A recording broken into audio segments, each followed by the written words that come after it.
Olá pessoal, eu vou começar a gravação agora da nossa aula de citologia. Esse conteúdo vem depois que a gente falou sobre membrana plasmática, que foi a última aula que a maioria de vocês teve enquanto a gente estava tendo aula presencial antes do advento do Covid-19. Eu não tenho muita experiência com essas videoaulas e eu estou em isolamento social em casa junto com os meus filhos, esposa, cachorro, então se ouvirem barulhos estranhos, não dei muita importância para isso. A intenção, e também não espere muita inovação ou muita coisa diferente. Eu vou fazer essa videoaula para que a gente vença esse conteúdo de citologia e possa ir adiante com os próximos temas que vocês podem ver lá no plano de ensino. Mas a intenção aqui hoje é a aula para que depois vocês consigam fazer exercícios que vão ser propostos aí na plataforma Moodle, tá? Então a gente vai falar sobre organelas citoplasmáticas e a gente tem que lembrar aí que a gente tem dois tipos principais de célula, são as células eucarióticas e a célula procariótica. E nas células eucarióticas a gente encontra uma grande diversidade de organelas, como por exemplo a mitocôndria, o complexo de Golgi, centríolo, lisossomo, retículo endoplasmático e outros. E as células procarióticas e eucarióticas compartilham uma organela que é o ribossomo. Apesar do ribossomo delas serem diferentes, eles vão fazer a mesma função nas duas. E atualmente, provavelmente, a maior parte de vocês está em isolamento social. Eu até mandei isso aqui no grupo para vocês. Então, se a gente pensar um pouquinho na quarentena e na nossa casa como sendo uma célula, né?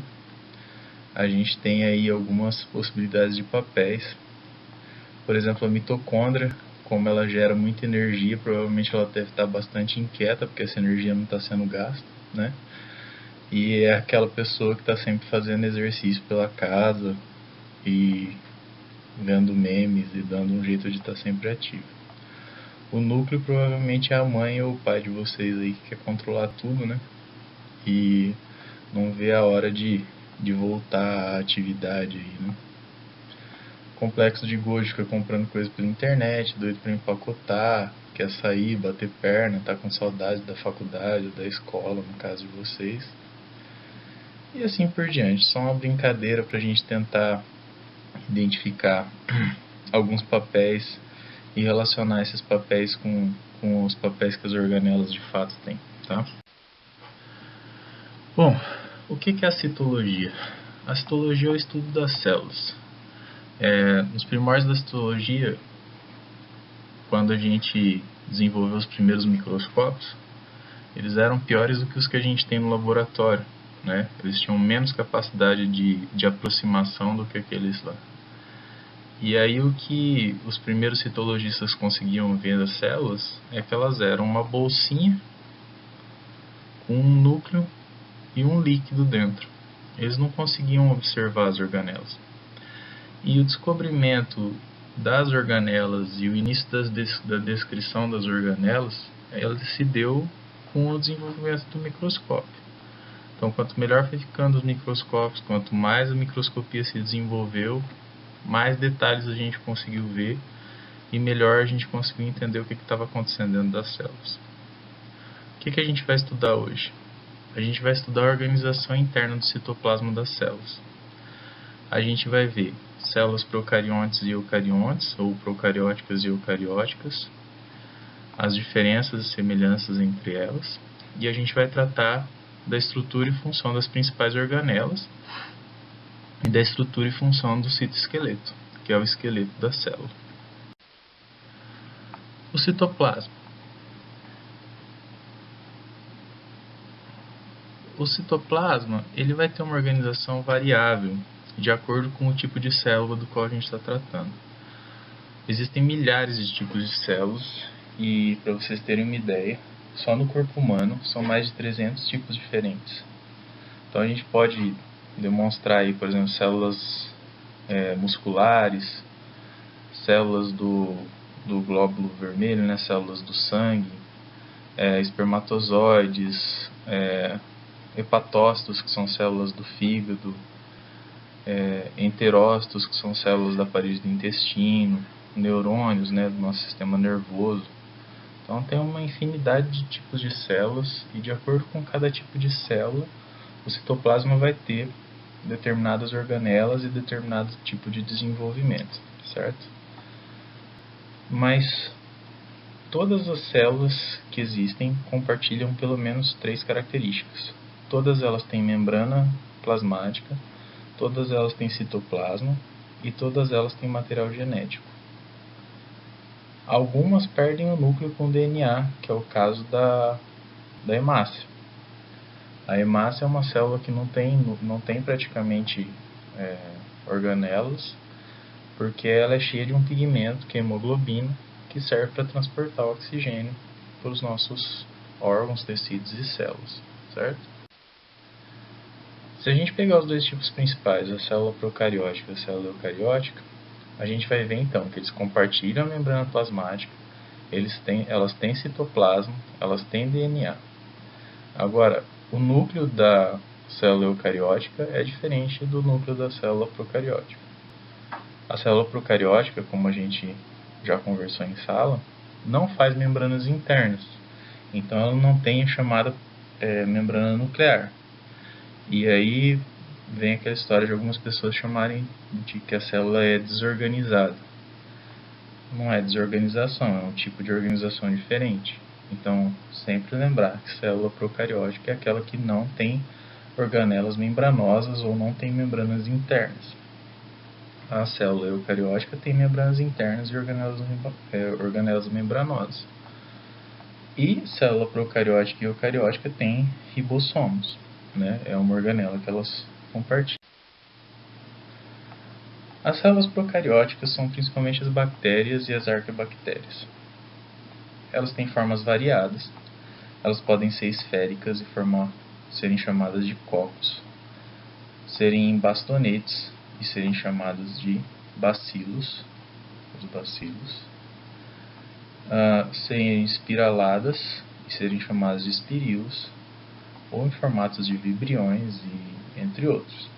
E eles podem formar conjuntos e passar, por exemplo, 2 cocos são chamados de diplococos. Se formam filas de cocos, são chamados streptococos. E elas podem possuir flagelos bacterianos, que é bem diferente do flagelo da célula eucariótica, principalmente ela não está ancorada em um centro celular. E a gente vai falar sobre isso mais para frente. O citossol das células procarióticas é um líquido viscoso semi-transparente, com aproximadamente 80% de água e proteínas, glicídios, lipídios, aminoácidos, bases nitrogenadas, vitaminas, íons, entre outras substâncias. Elas têm DNA e ribossomos, e os ribossomos são responsáveis pela síntese proteica. Então, se a gente for olhar como que é esse ribossomo bacteriano, eles são menores que o das células eucarióticas e tem proteínas constituintes diferentes das células eucarióticas. Então, nas células procarióticas, a gente tem um ribossomo menor e composto de proteínas diferentes da célula eucariótica. Isso é bastante importante porque o funcionamento dele é diferente também. E isso possibilita que a gente crie drogas que impeçam o funcionamento desses ribossomos e da síntese proteica das bactérias, matando as bactérias, mas não provocando a morte das células eucarióticas que compõem o nosso corpo, ou compõem o corpo de uma planta, ou compõem o corpo de um animal. Então a gente tem antibióticos que trabalham nessa síntese de proteína e matam essas bactérias, mas não nos matam, certo? O DNA da célula, ele fica no citossol, ele não é separado do resto do citossol por uma membrana, né? Não tem uma parede nuclear, uma membrana nuclear. E os cromossomos das bactérias são circulares. Além desse nucleóide, desse DNA que está concentrado ali numa região específica da célula, existem pequenos anéis de de DNA que são espalhados pelo citosol. Esses anéis de DNA, eles podem ser trocados entre bactérias. E muitas vezes é onde se encontram genes que conferem à bactéria algum tipo de resistência a drogas como antibióticos. Então, uma bactéria pode adquirir a resistência a um antibiótico e compartilhar essa resistência com outras bactérias que estão próximas a ela. Além disso, entre os procarióticos, a gente tem as cianobactérias, que são uma exceção. Por quê? Essas cianobactérias, elas têm membranas internas que são usadas para fotossíntese. Então, se a gente for ver as membranas internas à cianobactéria, né, ela tem essas membranas internas e ela é capaz de fazer fotossíntese, certo? Já as células eucarióticas são bem maiores que as procarióticas. A comparação, assim, para ficar um pouco mais fácil de ter uma ideia, seria a comparação entre um melão e uma uva. Elas têm uma organização mais complexa e elas contêm organelas citoplasmáticas, que são pequenos órgãos, por isso organelas. Organelas é um diminutivo de órgãos. Tá? Possuem citoesqueleto, que são microtúbulos proteicos que sustentam a forma e permitem movimentos para as. Então aqui um exemplo de célula eucariótica, a famosa célula animal, onde a gente pode ver que ela é consideravelmente mais complexa do que uma célula procariótica. Então a gente vê que a gente tem um núcleo, esse núcleo é separado do citoplasma por uma membrana nuclear. Ao redor desse núcleo a gente tem retículo endoplasmático granular ou rugoso, depende de onde vocês forem ler, vocês vão encontrar essas nomenclaturas diferentes. Tem o retículo endoplasmático não granular ou liso. Tem o centrosoma, tem mitocôndria, peroxissoma e uma infinidade de organelas que a gente vai conversar sobre cada uma das principais ainda nesse vídeo. Vamos começar a falar do retículo endoplasmático. É uma rede citoplasmática de tubos e bolsas membranosas. O retículo endoplasmático granuloso ou rugoso, ele tem aderido a ele ribossomos. Já o retículo endoplasmático não granuloso ou liso não tem ribossomos. Então a gente vê aqui o núcleo com a membrana nuclear e o retículo endoplasmático rugoso conectado ao retículo endoplasmático liso. Vamos falar do retículo endoplasmático granular, granuloso ou rugoso primeiro. Ele é responsável pela síntese de proteínas para exportação. São eliminadas para atuar fora das células, como por exemplo enzimas digestivas.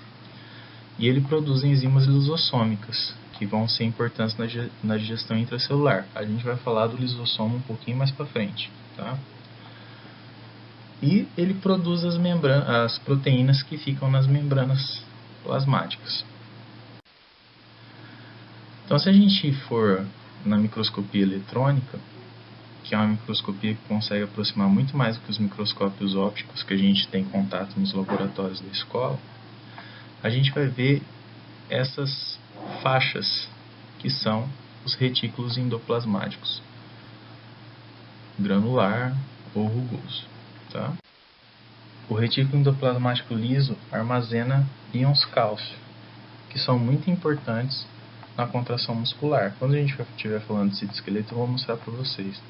Então, os íons cálcio ficam armazenados no retículo endoplasmático, e quando a gente contrai o músculo, eles saem de dentro do retículo endoplasmático e se ligam às fibras musculares para fazer com que elas se encurtem, né? E isso é contração muscular. Olhando no microscópio, é assim que a gente vê o retículo endoplasmático liso. Várias bolsas e túbulos, né, onde acontece essas sínteses que foram comentadas no slide anterior. Então, há uma continuidade entre o retículo endoplasmático granular e o retículo endoplasmático não granular, que também tem como um importante adjuvante, né, um importante ajudante nas suas funções, o complexo de Golgi, ou complexo golgiense ou golgiossomo. Depende de onde vocês vão ler, vocês vão achar essas nomenclaturas. O Golgi, o complexo de Golgi, é importante porque ele armazena substâncias. Ele pega as proteínas que são produzidas pelo retículo granuloso, por exemplo, e ele pode ser composto de 6 a 20 bolsas membranosas achatadas sobrepostas. Cada bolsa é chamada de cisterna. Em células vegetais, as cisternas ficam espalhadas e são chamadas de dictiossomos ou golgiossomos. Em células animais, essas cisternas ficam concentradas, geralmente ao redor do núcleo, e elas podem modificar proteínas, lipídios com adição de glicídios, por exemplo, porque o complexo de Golgi consegue sintetizar glicídios. Se vocês se lembram da nossa aula de membrana, eu mostrei para vocês a estrutura da membrana que ela tinha proteínas incrustadas. Nessas proteínas tinham pequenas anteninhas que eu falei para vocês que eram açúcares, que são importantes para o reconhecimento celular. Esses açúcares são os glicídios que são sintetizados pelo complexo de Golgi e são adicionados à proteína na hora que a proteína está passando por dentro dele. Então, o retículo endoplasmático ele produz uma determinada proteína e coloca ele em bolsas. Essas bolsas vão migrar pelo citoplasma com a ajuda do citoesqueleto e vão se fundir à cisterna do complexo de Golgi. E elas vão passando de uma cisterna para outra e vão sendo modificadas, e nessa modificação pode ser adicionado um glicídio. Quando essa modificação termina, o complexo de Golgi empacota essa proteína modificada em um novo vacúolo, uma nova vesícula, e essa vesícula vai migrar pelo citossol com a ajuda do citoesqueleto até se fundir na membrana plasmática. E aí essa proteína pode ser secretada para fora da célula. Aqui é uma foto de uma eletromicrografia de um complexo de Golgi. Então, nessa animação a gente consegue ver o esqueminha das proteínas chegando, sendo empacotadas e sendo enviadas para fora da célula. Aqui nessa animação, o complexo de Golgi é classificado como o correio da célula, né? E essa secreção celular do complexo de Golgi faz, como é que funciona? Bom, as proteínas passam pelo complexo de Golgi, são empacotadas em grãos de zimogênio.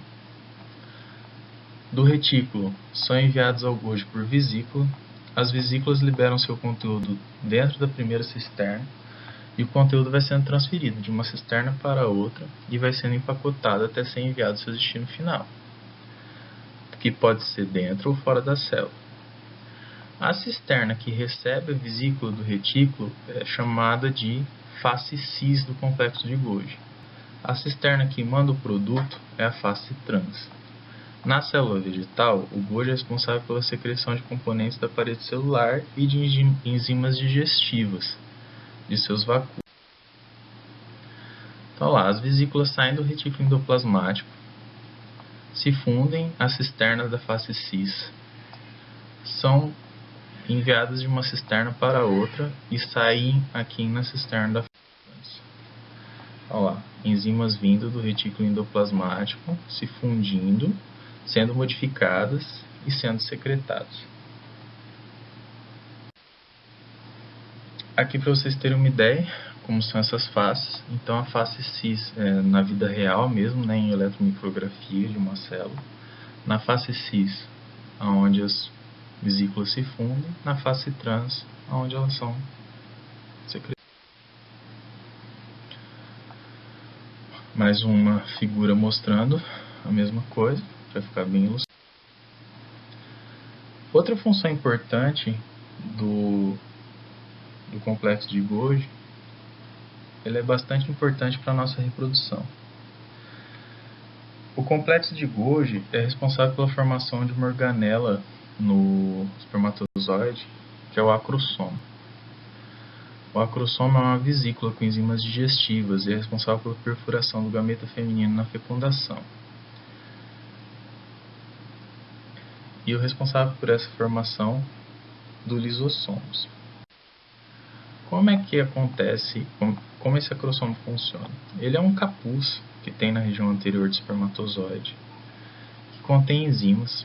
que quando o espermatozoide se encontra com a zona pelúcida do óvulo, essas enzimas são liberadas e ela faz uma digestão dessas paredes externas do óvulo, o que permite com que o espermatozoide chegue até a membrana plasmática do óvulo, faça a fusão da sua membrana plasmática com a membrana plasmática do óvulo, colocando o DNA para dentro, para o interior do óvulo e fazendo a fecundação. Então, uma animação para vocês verem esse acrosoma onde ele fica e como ele se dissolve, liberando a enzima que vai fazer essa fecundação. Os lisossomos. Os lisossomos são bolsas membranosas com enzimas digestivas. Pode ter nucleases, podem ter proteases ou fosfatases, entre outras enzimas. Sempre que a gente tem um ase no final é uma enzima. Então a protease é uma enzima que digere proteínas. Uma lipase é uma enzima que digere lipídios e assim por diante. Dentro do lisossoma a gente tem um pH mais ácido que o do citosol. E os lisossomos primários, e a gente chama de lisossomo primário aquele lisossomo com enzima digestiva que ainda não se fundiu com uma vesícula com material a ser digerido. Enquanto o lisossomo secundário é quando essa vesícula já se fundiu com o material a ser digerido. Os lisossomos eles podem ter função de heterofagia, e a gente chama de heterofágico, que é quando é para digerir materiais provenientes de fora da célula, por exemplo, por uma fagocitose ou uma pinocitose. Ou ele pode ser autofágico, que é quando ele digere partes desgastadas da própria célula. Então imagina que a gente tem uma mitocôndria que já está velha, não está mais fazendo a função dela. Ela vai ser digerida por um lisossomo, o que pode ser reutilizado do lisossomo distribuir no citoplasma e o que não pode ser jogado fora da célula.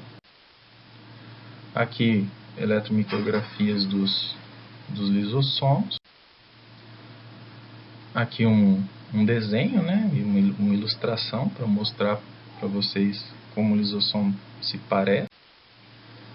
E uma animação mostrando então o lisossomo englobando uma bactéria e digerindo essa bactéria. Se a gente for na célula, a gente vai ver então que a célula faz uma fagocitose, forma uma vesícula que se funde com o lisossomo que digere o seu conteúdo. A função heterofágica do lisossomo sempre vai envolver a fusão do lisossomo com um pinossomo, que é uma vesícula resultante de pinocitose, ou um fagossomo, que é uma vesícula resultante de fagocitose. Isso vai formar um vacúolo digestivo. O que for útil sai pela membrana do vacúolo digestivo e vai para o citosol e a célula vai usar. O que não for, fica retido dentro desse vacúolo que se transforma então num vacúolo residual cheio de dejetos. O vacúolo residual se funde com a membrana e lança seu conteúdo para o exterior por plasmocitose, fazendo a digestão. Então, lisossomo, a célula faz a fagocitose, essa vesícula se funde com o lisossomo, formando um vacúolo digestivo. O que é digerido e absorvido vai para o citossol e o que não serve para a célula sai por exocitose ou plasmocitose. Mais uma vez, então, só para ficar mais claro.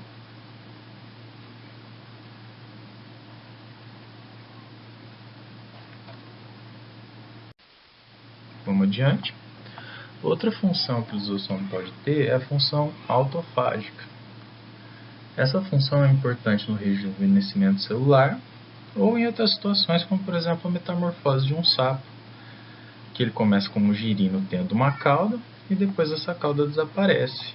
Ela não é simplesmente jogada fora. Os lisossomos digerem ela, o que serve para o sapo é absorvido pelas células, o que não serve sai como dejeto, que vai ser excretado pelo sapo depois.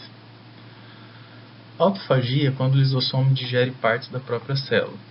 É usado para eliminar partes desgastadas, como se fosse uma reciclagem.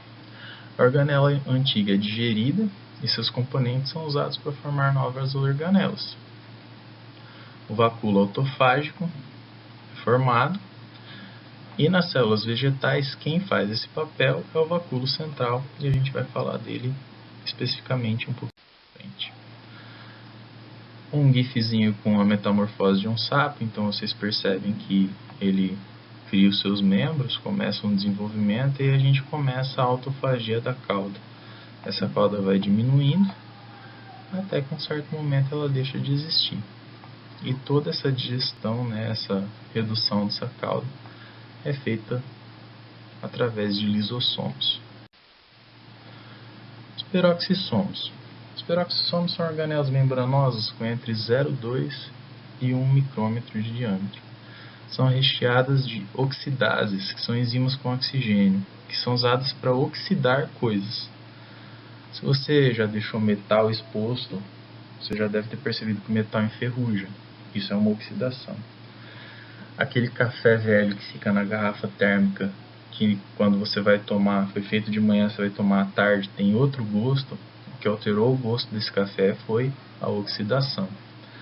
Então essa oxidação, esse peroxissomos,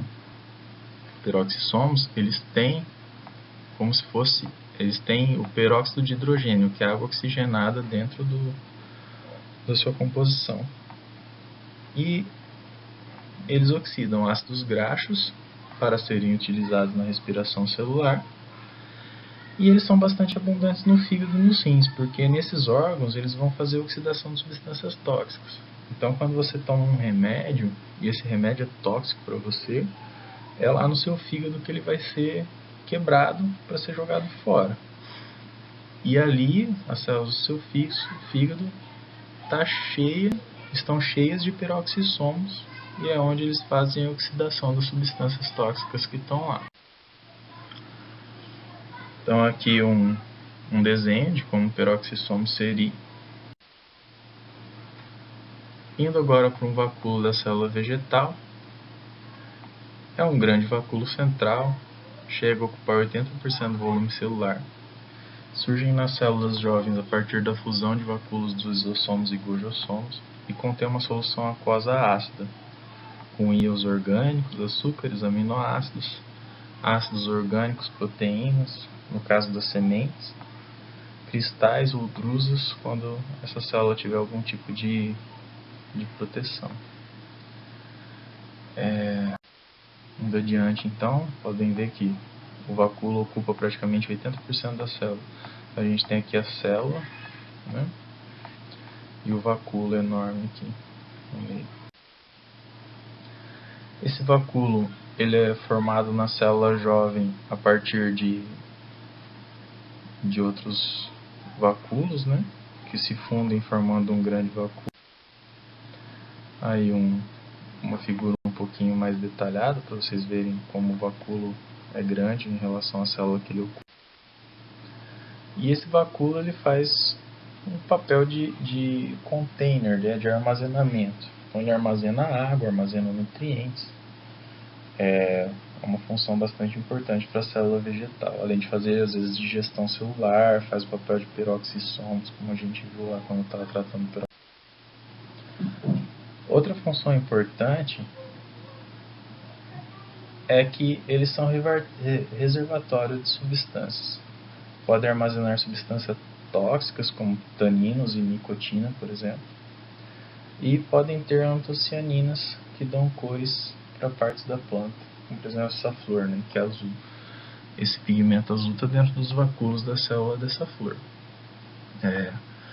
Por exemplo, se a gente for ver o louro, né, que é uma erva bastante utilizada no tempero, o sabor do louro vem de óleos, né, de lipídios que estão dentro dos vacúolos daquela folha que a gente coloca quando está cozinhando feijão, por exemplo. As cores das frutas, né, são pigmentos dentro dos vacúolos. Várias cores aí são mais comuns entre vegetais, como por exemplo o roxo, né, a gente encontra vários tipos de variedades roxas. Aqui um detalhe de um vacúolo com pigmento roxo. Desculpem. Se eu começar a tirar a água de dentro da célula, a gente vai ver que esse vacúolo vai encolhendo, né, vai reduzindo de tamanho. Então quer dizer, todo o armazenamento da água é feito ali dentro. Então, esse tecido vegetal aqui está sendo desidratado e foi filmado no microscópio o que acontece com ele conforme ele vai se desidratando. Vou falar um pouquinho do citoesqueleto agora. Células eucariontes possuem citoesqueleto, que é uma rede bastante complexa de túbulos e fibras de proteína. Essa rede é importante porque ela define a forma e organiza a estrutura interna das células. Então, as organelas ficam no lugar porque elas estão como se fossem amarradas por citoesqueleto.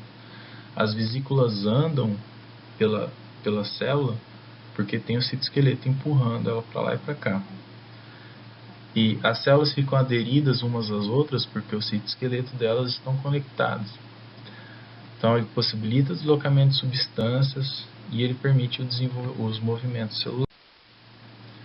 O citoesqueleto é formado por filamentos de actina ou microfilamentos, que são importantes na locomoção celular e na membrana plasmática. Os microtúbulos, que orientam a migração de vesículas no citoplasma, e os filamentos intermediários, que trazem resistência mecânica e estrutural para as células, que mantém a célula. Então, se a gente olhar um pedaço de uma célula em detalhe, se a gente conseguisse ver esse citoesqueleto, a gente ia ver então as organelas sendo seguradas pelos filamentos do citoesqueleto e a célula também. Os microtúbulos são túbulos finíssimos e ocos, constituídos de proteína tubulina, que é o nome da proteína, e eles são montados e desmontados constantemente, o que possibilita a mudança na forma da célula. Surgem no centro organizador do microtúbulo, que é o centrosoma ou centro celular. A gente vai tratar em particular do centrosoma daqui a pouco. E esse centríolo a gente tem um, na célula animal, e na célula vegetal tem vários, mas são bem diferentes. Microfilamento ou filamentos de actina é a proteína mais abundante nos organismos eucariotos. Podem formar feixes ou redes e são responsáveis pela diferença de densidade entre o ectoplasma e o endoplasma. Então, o ectoplasma é a região mais periférica da célula, que é mais fluida, e o endoplasma é a região mais interna da célula, que é mais viscoso. Eles podem se juntar à miosina e promover a contração de células musculares. E essa contração tem gasto de energia, a gente já viu que a energia é o ATP.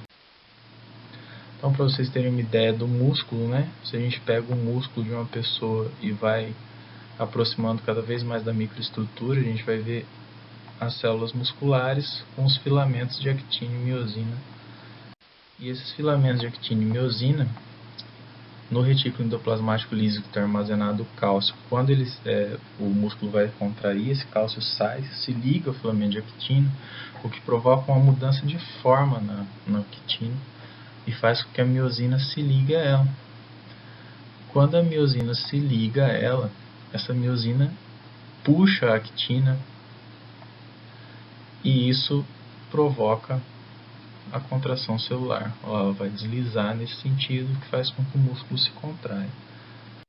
Lembrando então que sempre que a gente fala de contração muscular, o músculo ele só tem a capacidade de se contrair. Então, se eu consigo mexer meu braço contraindo o bíceps, para que o braço estique novamente, eu preciso de que um músculo antagonista, que é o tríceps, se contraia.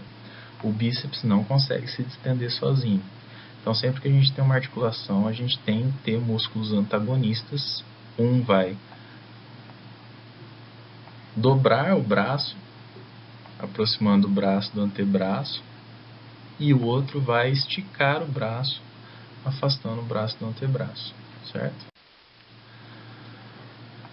Outra parte do citoesqueleto são os filamentos intermediários. São vários tipos de proteínas presentes em organismos multicelulares e são estáticos. Eles são responsáveis pela sustentação da célula. Então, o filamento intermediário ele faz a sustentação da célula.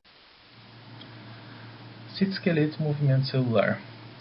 A gente tem movimentos particulares de células, Um deles é a ciclose, que é um movimento contínuo das organelas do citosol. É promovido pelos filamentos de actina e miosina, que distribuem substâncias na célula. Outro movimento é o movimento ameboide. São algumas células que fazem esse movimento e é importante no modo e é um tipo de locomoção aí das amebas, por isso que vem de ameboide. Mas os nossos glóbulos brancos também realizam, e é assim que eles buscam invasores no nosso sistema imunológico atuando, né?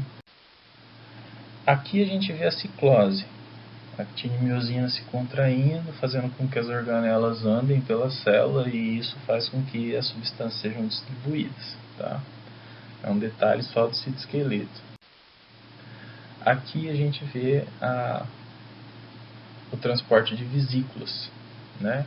Então tem um filamento de actina e miosina e isso vai andando, né, e distribuindo as organelas, substâncias.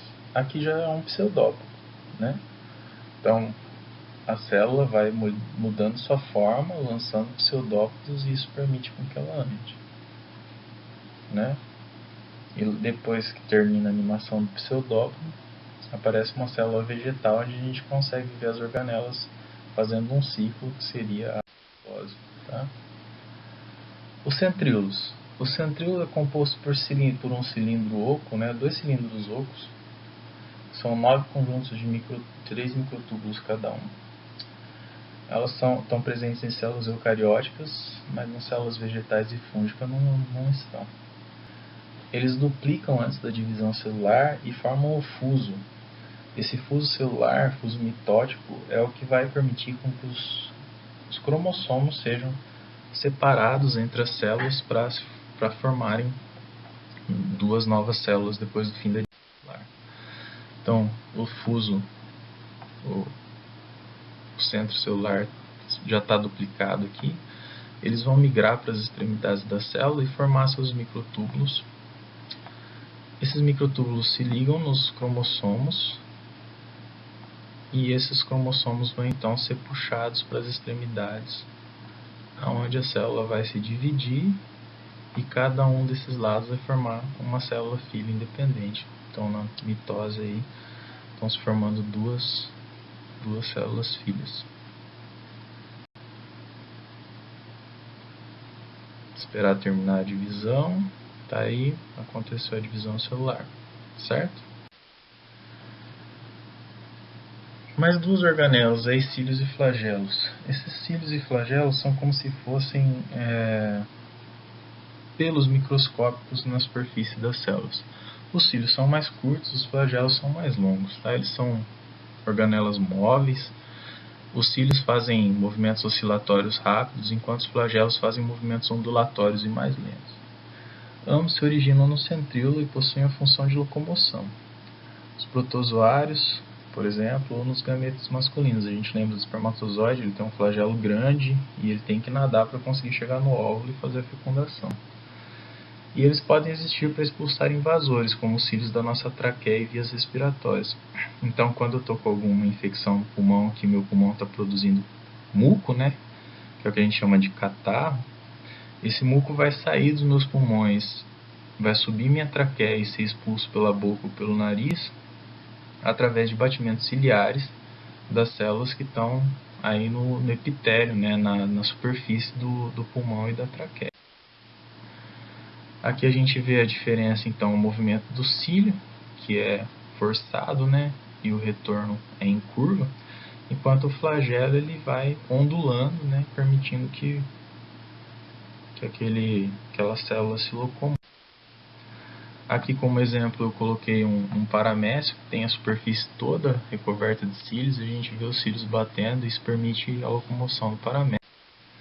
Enquanto aqui a gente vê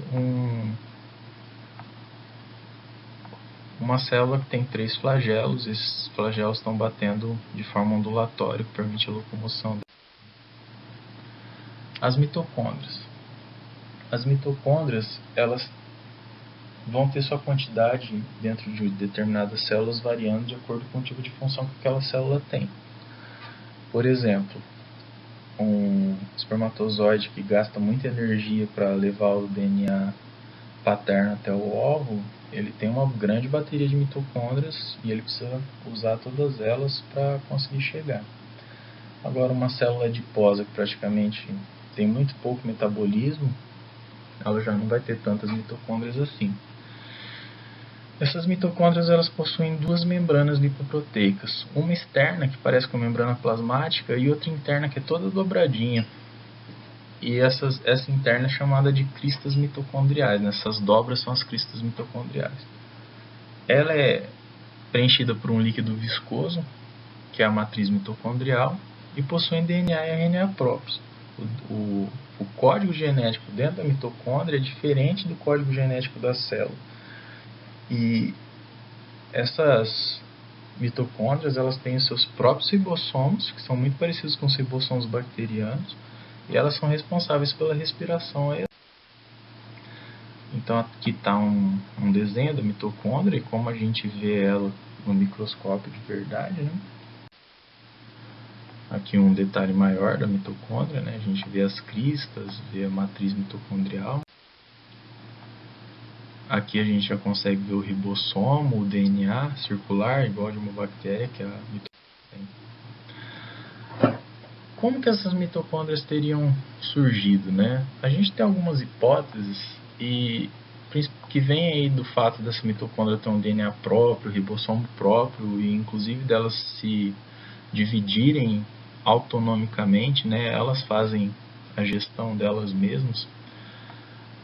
A gente acha que provavelmente lá no mundo primitivo a mitocôndria era um ser vivo independente, uma bactéria, que um dia foi englobada então por um ser eucarionte que só fazia fermentação, porque não tinha mitocôndria, né? Não era capaz de fazer a respiração celular, usava de outra forma para obter energia que não a respiração celular. E essa mitocôndria não foi digerida. Quando essa mitocôndria não foi digerida, ela começou a produzir ATP, por algum motivo ela foi modificada para funcionar como uma organela celular e não mais como bactéria independente. Uma coisa interessante é que se a gente for olhar a sua mitocôndria, suas mitocôndrias, o DNA das suas mitocôndrias é igual ao DNA mitocondrial da sua mãe. Por quê? Quem tem as organelas que vão permitir o desenvolvimento de um novo ser é o óvulo. O espermatozoide praticamente só entrega o DNA na hora da fecundação. Então a gente tem o óvulo com todas as organelas que vão dar origem a um novo ser, entre elas a mitocôndria. Né? As suas mitocôndrias têm o mesmo DNA da sua mãe e tem o mesmo DNA da mãe dela, né, a sua avó, e assim por diante. Os plastos. Os plastos estão presentes apenas em plantas e algas. A quantidade varia de acordo com a localização da célula. Podem ser cloroplastos, cromoplastos ou leucoplastos. Então a gente tem um proplastídeo, que é um plasto primitivo, que pode ser um etioplasto, que acumula cristais, ou pode se transformar num cloroplasto ou num cromoplasto. O cloroplasto faz fotossíntese, né? A gente já vai falar dele. O cromoplasto tem a função de dar cor. E o leucoplasto é de armazenamento. Esse armazenamento pode ser feito de amido, a gente tem o amiloplasto, ou de proteínas ou de óleo, né? Helioplasto de óleo, né? Lipídio, ou proteinoplasto de proteína, certo? Vamos tratar do cloroplasto primeiro. Ele é verde porque tem clorofila, tem uma forma ovalada, duas membranas lipoproteicas e tem um complexo membranoso interno com pequenas bolsas achatadas e empilhadas. Ele tem um líquido interno que é chamado de estroma e ele possui DNA, RNA e ribossomos, parecidos com uma bactéria também. E ele tem um pigmento que é a clorofila, que é responsável por captar a luz e a partir dessa captação de luz produzir açúcar, fazer a fotossíntese, né? Então tá lá o cloroplasto, recebe a luz solar, faz uma mágica e gera a glicose, né? Que é o açúcar que a gente usa nas nossas atividades celulares. Outros tipos de plasto, né? Como os cromoplastos e leucoplastos, ao invés de clorofila tem pigmentos como amarelos e vermelhos. Tá? Cromoplasto dão cor a frutos, flores, raízes, como a cenoura, por exemplo, e folhas que mudam de cor. Leucoplasto é branco, faz armazenamento. Não possui pigmentos e armazenam amido. Quando você come uma batata, quando você come uma mandioca, ali tem bastante amido. E esse amido está armazenado nas células daquele tubérculo em leucoplastos. Aqui a gente tem os cromoplastos de uma roseira, né? A pessoa pegou a pétala da flor e fez uma lâmina e conseguiu ver os pigmentos dentro das células. Os plastos são capazes de fazer autoduplicação e são muito parecidos com as mitocôndrias. Tem uma célula embrionária, que é o proplasto, que origina os cloroplastos e outros plastos que tem. Agora que a gente viu as organelas celulares e as funções dela, a gente pode pensar um pouquinho na nossa realidade atual, que é essa vida com o coronavírus presente. Olhando aqui, a gente vê que o coronavírus, ele é composto por uma membrana de proteína com outras proteínas como se fossem pequenas antenas. A gente tem a membrana, a proteína E, que serve para infectar outras células. E a gente tem a proteína S, que faz o encaixe do vírus na célula. E dentro a gente tem o material genético do vírus, que é composto de RNA, e uma proteína N, que é responsável por fazer com que as nossas células não reconheçam esse RNA como sendo um intruso ou um potencial perigo. Quando o coronavírus entra em contato com a célula humana, ele coloca o seu RNA para dentro dessa célula humana e ele vai fazer com que esse RNA seja copiado e fazer com que esse RNA produza proteínas desse próprio vírus, o que permite com que dentro dessa célula sejam formados novos vírus que saem para fazer suas atividades, né, para infectar outras células e ir para mucosa nasal, sair na saliva e infectar outras pessoas. Eu quero que vocês pensem, e eu vou deixar um questionário lá no Moodle, em quais as organelas por onde esse RNA desse vírus passa para que sejam produzidos novos vírus, certo? Bom, encerro essa aula por aqui. Essa aula a gente precisaria de 2 aulas, né? Então a gente pode contar aí no calendário de aulas que estão para trás como tendo sido dado 2 aulas aqui nesse tempo. E além dessa aula, desse vídeo, eu vou deixar questionários e algumas atividades, algumas sugestões de atividades com aplicativos de celular lá recomendados para que vocês baixem, usem e completem, né, toda a parte do conteúdo que vocês teriam que ver de citologia. Ok? Um abraço a todos, bons estudos e, se possível, aí, fiquem em casa. Até mais, tchau, tchau.